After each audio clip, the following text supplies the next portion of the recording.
আসসালামু আলাইকুম। শুনছেন সংবাদ শিরোনাম।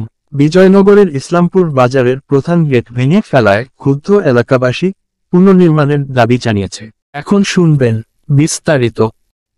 ব্রাহ্মণবাড়িয়ার বিজয়নগরের ইসলামপুরে ঢাকা সিলেট মহাসড়কের পাশে অবস্থিত ইসলামপুর গ্রামের ঐতিহ্যবাহী ইসলামপুর আলহাজ কাজী রফিকুল ইসলাম স্কুল অ্যান্ড কলেজের প্রধান গেটটি ভেঙে ফেলায় ক্ষুব্ধ প্রতিক্রিয়া জানিয়েছে এলাকাবাসী।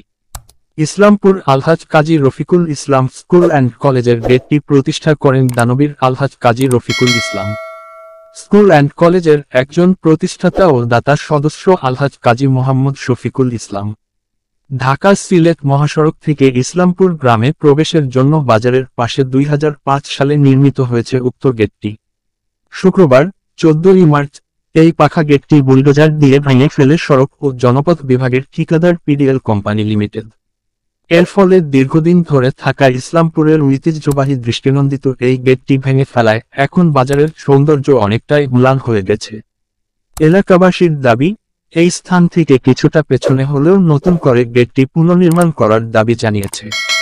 তবে সড়ক ও জনপথ বিভাগের কর্মকর্তারা বলেছেন, ঢাকা সিলেট মহাসড়কের রাস্তা প্রশস্ত হওয়ার কারণে কাজের জন্য ভেঙে ফেলা হয়েছে গেটটি।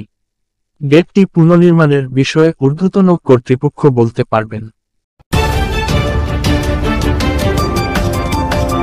ব্রাহ্মণবাড়িয়া 24.নিউজ।